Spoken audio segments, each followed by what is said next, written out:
નાની હોય પણ પ્રેમ બહુ હોય. અમારે ત્યાં એક રસોઈયો છે પણ ગાંડો છે.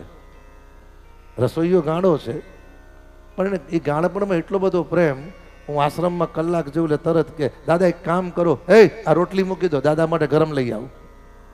સાહેબ, પરિવારમાં નાની વ્યક્તિના પ્રેમની કદર કરશો ને તો ઠાકર રાજી થશે. સાહેબ ભાઈ, કોઈની નાત, કોઈની જાત, કોઈની જ્ઞાતિ નહીં, વ્યક્તિનું હૃદય ઓળખતા શીખશો તો જીવનમાં તમારું કલ્યાણ થશે. સાહેબ, હાથીના સૂંઢમાં ફેંકી દીધી.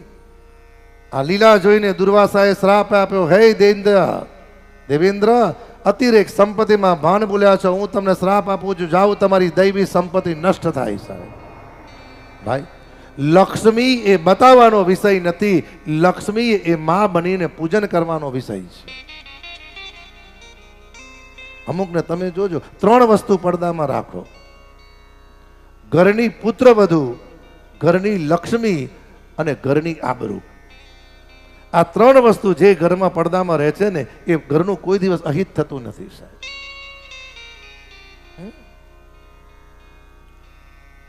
દૈવી સંપત્તિ નષ્ટ થઈ. સર્વદેવો ભગવાન નારાયણની પાસે ગયા, પ્રભુ કૃપા કરો. ભગવાને કહ્યું, સમુદ્ર મંથન કરો, અમૃત પ્રગટ થાય તો તમારું કલ્યાણ થાય.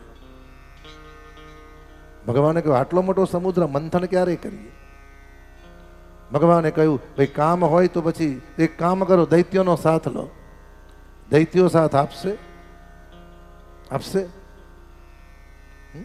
ને તરત કે પાછા નારદજી કે ભાઈ ગરજ હોય તો દરેકને પગે લાગવા પડે. નથી જોતા આપણે આમ ભાજપ ને કોંગ્રેસ જુદા જુદા, પણ આમ પાછા અંદર ખાને એક. તમે જોજો, આ તો વકીલો જેવું. સાહેબ, કોર્ટમાં ઝઘડવાનું, બહાર આવીને ચા પાછી હાથે પીવાની. હા, ભલે જે પણ આવે દેશનું ભલું થાય. સાહેબ, આપણે તો આશીર્વાદ આપવા, જે પણ આવે ભગવાન એનું ભલું કરે. સાહેબ, ભગવદ અનુગ્રહ થયો. મંદરાચર પર્વતનો રવૈયો બનાવ્યો, વાસુકી નાગનું લોડું બનાવ્યું. એક બાજુ દેવો ને એક બાજુ દૈત્યો. સમુદ્ર મંથનનો પ્રારંભ થયો. મહારાજ, સૌથી પહેલા વિષ નીકળ્યું અને વિષ નીકળતાની સાથે વિષ હળાહળ નીકળ્યું ત્યારે વિષ્ણુને કહે કે ઉગારો. વિષ્ણુ કહે, આ કામ કઠિન છે, શંભુનું શરણું સ્વીકારો રે. સદા શિવ આશરો એક તમારો. સર્વદેવો વિષ લઈ અને ભગવાન શિવની પાસે આવ્યા. ભગવાન ગંગાધરે વિષનો કટોરો લીધો પરીક્ષિત, અને ભગવાને વિષપાન કર્યું. પેટમાં ઉતાર્યું નથી, કંઠ સુધી રાખ્યું. ભગવાનનું નામ પડ્યું નીલકંઠેશ્વર મહાદેવ. 2-4 ટીપા વિષ નીચે પડ્યું. વિછી પી ગયા, સર્પ પી ગયા. બ્રાહ્મણે આંખે લગાડ્યું, વાણિયાએ પેટે લગાડ્યું, પટેલે જીભમાં લગાડ્યું, ક્ષત્રિયે બાહુમાં લગાડ્યું અને શુદ્રએ પગમાં લગાડ્યું.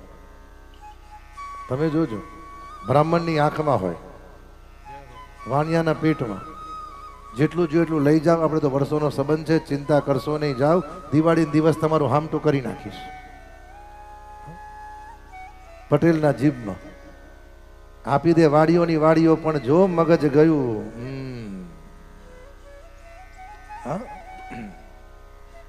અને વાત એ સાચી ભાઈ, દાન અને ધર્માદાન આ બધું જે મોટી મોટી સંસ્થાઓ આ બધું છે ને, એમાં પટેલોનું બહુ દાન હોય છે. ફરી પ્રારંભ થયો. ઐરાવત નીકળ્યા, અસવો નીકળ્યા. સમુદ્ર મંથન કરતા સમુદ્ર ડૂબતો હતો. બોલો કચ્છપ નારાયણ ભગવાન કી જય. અને મંથન કરતા ભગવાન ધન્વંતરીના અમૃતનો કુંભ લઈ પ્રગટ થયા. દૈત્યોએ ઘડો લઈ લીધો. સર્વદેવો ચિંતિત થયા. અને એ જ સમયે બોલો મોહિની નારાયણ ભગવાન. ભગવાન કી જય. ભગવાને મોહિની સ્વરૂપ ધારણ કર્યું, ક્ષીરસાગરના કિનારે આવ્યા અને પગમાં નૂપુર ધારણ કર્યા છે મહારાજ. અને ત્યાં તો દૈત્યો તરફ દ્રષ્ટિ કરી. તૈલોક્ય મોહનાય વિજમહે આત્મગમાય ધીમહે. તન્નો વિષ્ણુ પ્રચોદયાત.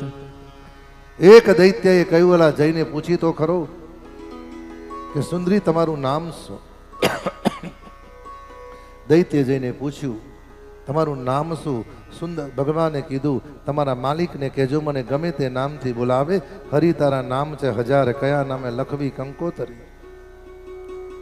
બીજા દૈત્ય કહ્યું, જઈને પૂછી લે તારા લગ્ન થયા છે કુંવારા છો? ઠાકોરજી કહ્યું, અડધા થયા છે અને અડધા કુંવારા છે. અને જો પૂરેપૂરા લગ્ન થયા હોય દર કારતક 11 પૈણવા જાય, દર કારતક પૂનમે પૈણવા જાય. અમારામાંથી કોઈ જો લગ્ન કરવા છે, ભગવાને કહ્યું જે ઘડો આપે એની જો લગ્ન કરું. એક દૈત્યએ ઘડો આપ્યો અને ભગવાને દૈત્યોના કાનમાં કીધું, અહીંયા આવો, ઉપર ઉપરનું પાણી દેવોને આપીએ, નીચે નીચેનો રગડો તમને આપો. પણ ખબર નથી કે ભાઈ દૂધમાંથી પાણી નોખું થાય. એક બાજુ દેવો ને એક બાજુ દૈત્યો. ઠાકોરજી વચમાં ઊભા છે. દેવર્ષિ નારદ આવ્યા, ભગવાનને હાથમાં ગજરો આપ્યો અને ભગવાને માથામાં ગજરો નાખ્યો. કે છે ને, વાંકે અંબોડે શ્રીનાથજીને સુંદર શ્યામ સ્વરૂપ, શ્રી વલ્લભ સુત સેવા કરે શ્રી ગોકુળ નાયકો. વાંકે અંબોડે શ્રીનાથજીને સુંદર શ્યામ સ્વરૂપ, શ્રી વલ્લભ સુત સેવા કરે શ્રી શ્રી ગોકુળ નાભો. ભગવાને અમૃત વેચવાનો પ્રારંભ કર્યો. પરીક્ષિત, દૈત્યોની અંદર સ્વભાનુ નામનો દૈત્ય બેઠેલો, એને મનોમણે બીજા દૈત્યને ગોષ્ઠી કરી કે મિત્ર માનના માન, મને એમ લાગે છે કે નારાયણ સાડી પહેરીને આવ્યા છે. તો કે તને કેવી રીતના ખબર પડી? એટલે સ્વભાનુ નામનો દૈત્ય બોલ્યો કે મિત્ર, જો સ્ત્રી જ્યારે ચાલે ત્યારે ડાબો પગ પહેલા ઊંચકાય અને પુરુષ જ્યારે ચાલે ત્યારે જમણો પગ પહેલા ઊંચકાય. આનો જમણો પગ પહેલા ઊંચકાય છે એટલે માનના માન નારાયણ છે. અને સ્વભાનુ નામનો દૈત્ય ઉભો થયો, દેવોના વચમાં બેઠા. ભગવાને સૂર્યને અમૃત આપ્યું, સ્વભાનુને અમૃત આપ્યું, ચંદ્રને અમૃત આપ્યું. પણ સ્વભાનુ અમૃતનું પાન કરવા ગયા. ચંદ્રએ ચાળી કરીને સૂર્ય ઈશારો કર્યો. ભગવાને સુદર્શન ચક્ર છોડ્યું ને દ્વારિકા ધીશ કી જય.